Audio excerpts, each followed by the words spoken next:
गुरुदेव प्रकट प्रभावी लाखों जन को जैन बनाने वाले दादा गुरुदेव के चरणों में कोटिशा वंदन। खतर रक्षाधिपति परम पूज्य आचार्य भगवान श्री जिन मणिप्रभ श्री सूजी महाराज साहब, आचार्य भगवान श्री जिन पीयूष सागर श्री महाराज साहब एवं समस्त आचार्य भगवान के चरणों में कोटिशा वंदन। मुझे मेरी ही पहचान कराने वाले गुरुवर आध्यात्म योगी उपाध्याय भगवान श्री महेंद्र सागर जी महाराज जी के चरणों में कोटिशा वंदन एवं परम पूज्य उपाध्याय भगवान युवा मनीष श्री मनीष सागर जी महाराज के चरणों में कोटिशा वंदन तथा यहाँ विराजित सभी श्रावक श्राविकाएं। आज अपन सभी मेरी विदाई के लिए यहाँ पे उपस्थित हुए हैं। अभी कुछ दिनों 26 तारीख को मेरी दीक्षा हो जाएगी। अगर जो लोग मेरे को जानते हैं कि 2 साल पहले जो मेरे को जानते थे ना, वो बिल्कुल भी सोच नहीं सकते थे कि ये जीतू भाई दीक्षा ले सकते हैं, दीक्षा लेंगे। 2 साल में इतना लाइफ चेंज हुई, इतनी चेंज हुई है कि अभी आज मैं यहाँ पे हूँ आपके सामने। 2 साल पहले तो क्या था, खाना पीना, कॉलेज, पढ़ना, जॉब, घूमना फिरना, घूमना तो थोड़ा ज़्यादा ही था। लेकिन अभी घूमना होता है, लेकिन तीर्थ स्थान पे जाना होता है। 2 साल पहले मेरी फेवरेट मूवी हुआ करती थी जिंदगी ना मिलेगी दोबारा। अभी भी वही है थीम, जिंदगी ना मिलेगी दोबारा, लेकिन उसका अर्थ चेंज हो गया है। उसका मीनिंग अब समझ में आया है कि जिंदगी दोबारा नहीं मिलेगी, जो काम करना है इसी में कर लो। लेकिन ये 2 साल का परिवर्तन जो दिखता है बाहर से 2 साल में हुआ, इसकी नींव या बीज इसका बोले तो काफी पहले से मेरी मम्मी ने और नानी माँ ने रखा था। जो धर्म का बीज, एक बहुत बड़ा दिखने वाला वृक्ष दिखता तो बहुत बड़ा है, लेकिन उसका भी प्रारंभ एक बीज से होता है। वह उस बीज को प्रॉपर धूप, पानी, मिट्टी मिलती है, तभी वो कहीं जाके बड़ा होता है। उसी तरह मेरे मन में जो धर्म का बीज था, मेरी मम्मी ने मेरे को लगता है बचपन से ही बो दिया था। मेरे को धर्म की कहानी सुनाना, परमात्मा के बारे में बताना, मंदिर लेके जाना, ये सब तो मैं सिर्फ देखता था, सुनता था, करता कुछ भी नहीं था। फिर धीरे धीरे वो बीच लगता है, कहानियां सुन के, वैराग्य के प्रसंग कुछ सुन के वो दब गया, लेकिन उसको कुछ चांस भी नहीं मिला कि वो कभी अंकुरित हो पाए भी। कुछ टाइम पहले कोविड हुआ, तो फिर सिर्फ मैंने एक इच्छा की, वो भी गिरनार जाने की। परमात्मा के लिए नहीं, परत के लिए, झरनों के लिए, घूमने के लिए एक बार गिरनार से जाना हुआ। फिर तो सारा काम नेमी ने धर्म नहीं कर दिया, मुझे कुछ करना ही नहीं रहा। 2020 में पहली बार गिरनार जाना हुआ, फिर अगले साल फिर जाना हुआ, फिर गिरनार सेवा में जाना हुआ। पहली बार तो गिरनार पर्वत अच्छे लगे थे, दूसरी बार जब जाना हुआ तब मंदिर अच्छे लगे, और फिर जब तीसरी बार जाना हुआ तो परमात्मा अच्छे लगने लगे। फिर तो ऐसा रंग लगा कि अकेले ही जाने लग गया मैं, तो कोई साथ में नहीं चाहिए, तो भी अकेला भी चला जाऊंगा मैं वैसे।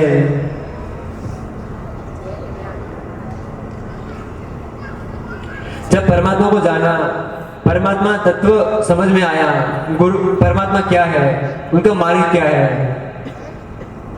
जो फिर धीरे धीरे एक लगी कि अब अपने को भी कुछ हटके करना है। परमात्मा ने जो इतना बड़ा कदम, परमात्मा जो बने हैं, जिस मार्ग पे चल के बने हैं, कहीं न कहीं अपने को भी परमात्मा से जो प्रीत हो गई थी, अपने को भी वैसा करना है, वैसा बनना है। अब परमात्मा का काम तो हो गया, उन्होंने मेरे दिल में स्थान बन गया। फिर एक गुरु तत्व की बारी आती है, परमात्मा तत्व से गुरु तत्व मिलना, वो भी एक मेरे लिए इतना मुश्किल नहीं रहा।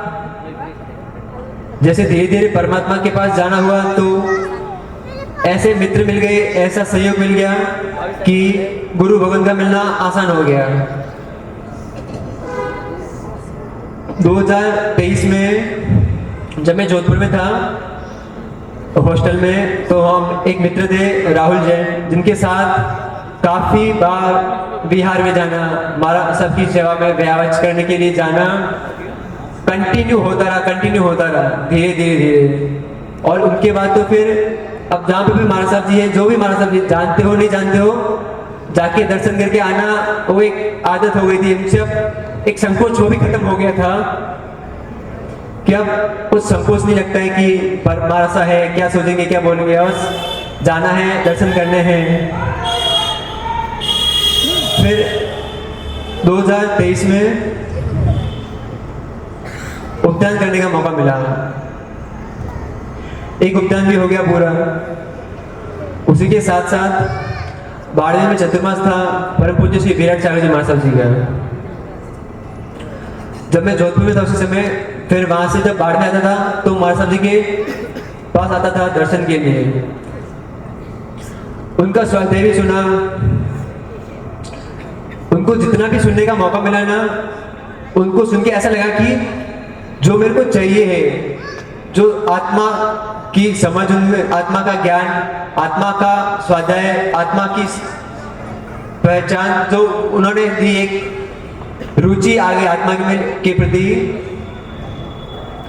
वही कहीं ना कहीं आगे जाके संयम का निर्णय लेने के लिए मेरे को किया कि संयम कर लेने जैसी चीज है और आत्मा का कल्याण करना ही है। जब उपदान पूरा हो गया, फिर महाराज साहब जी के पास वापस आया विराट सागर जी महाराज को बोला कि अभी आपके गुरु भगवान से मिलना है। उन्हीं के बाद गुरु भगवान के पास जाना हुआ और मिलना हुआ, दर्शन हुए।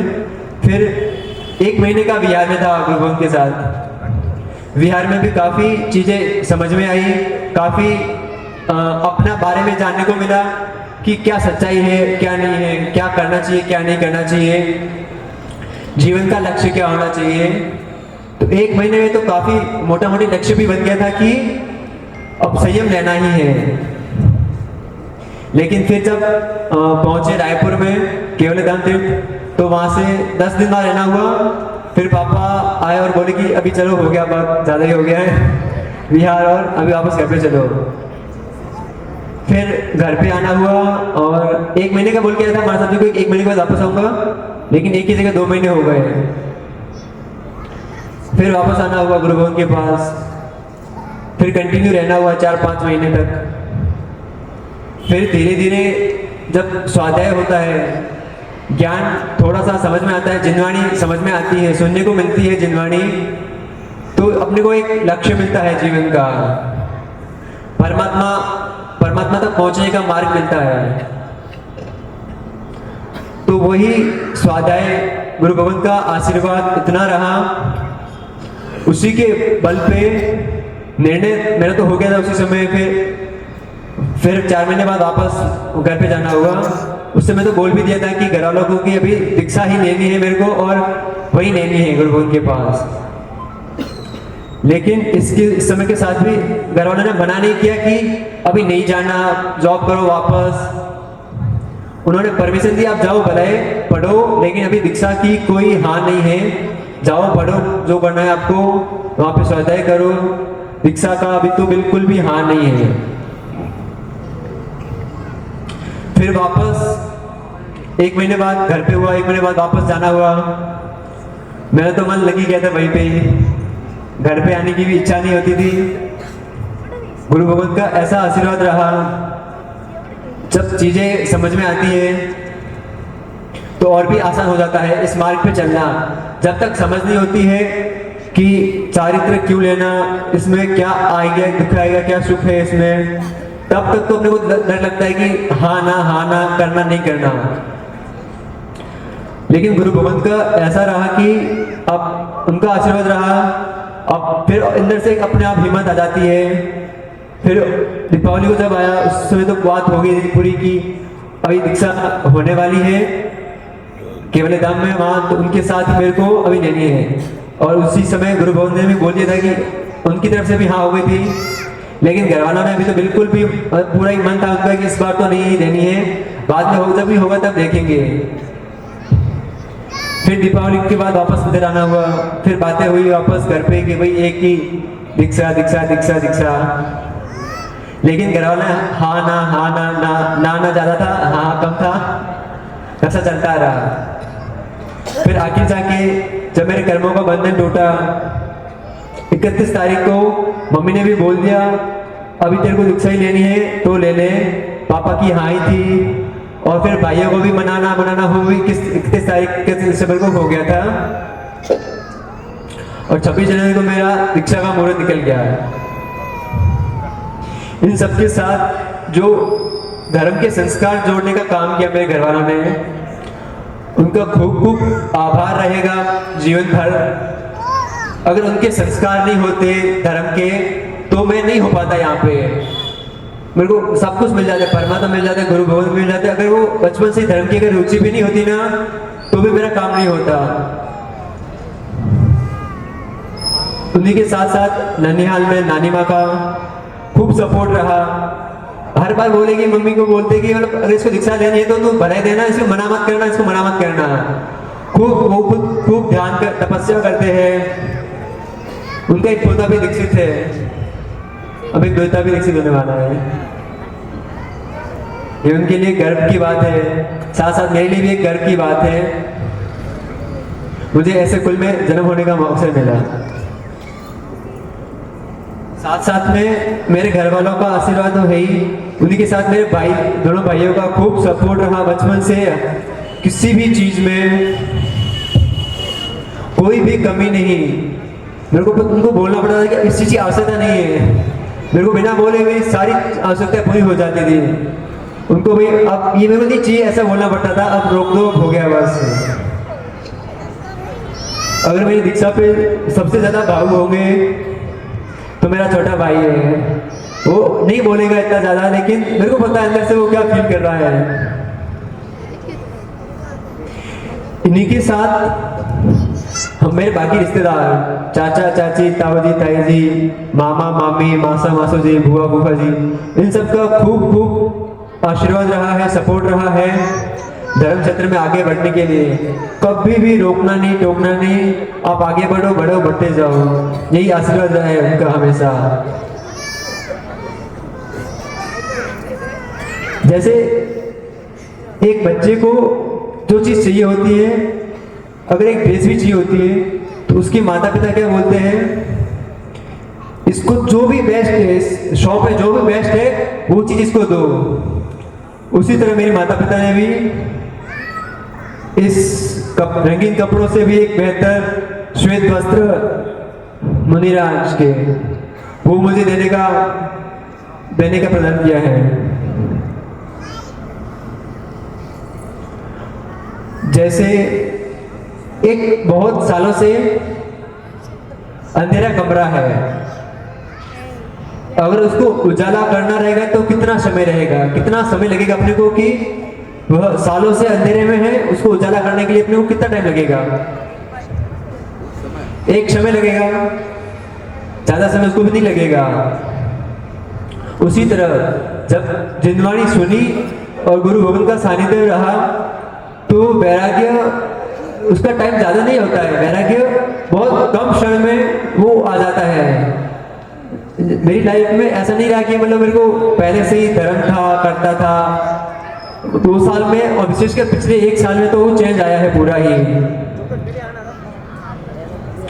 इन्हीं के साथ श्री शंकर का खूब खूब आभार रहेगा जो हर वर्ष गुरु भगवंत को बुला के निश्चय प्रबंधन कराते हैं, चतुर्मास करवाते हैं। उसी की कृपा से कहीं न कहीं लोगों को धर्म सुनने की प्रेरणा रहती है।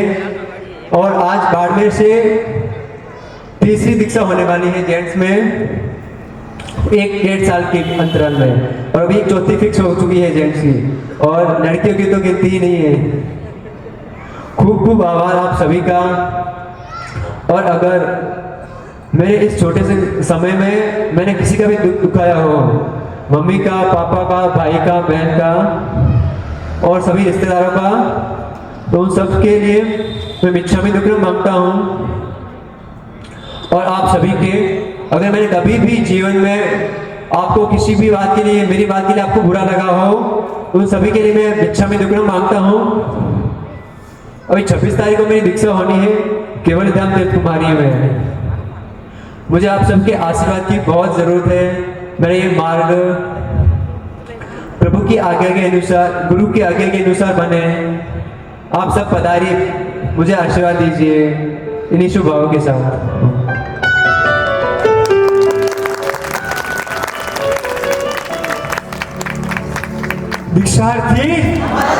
दीक्षार्थी नो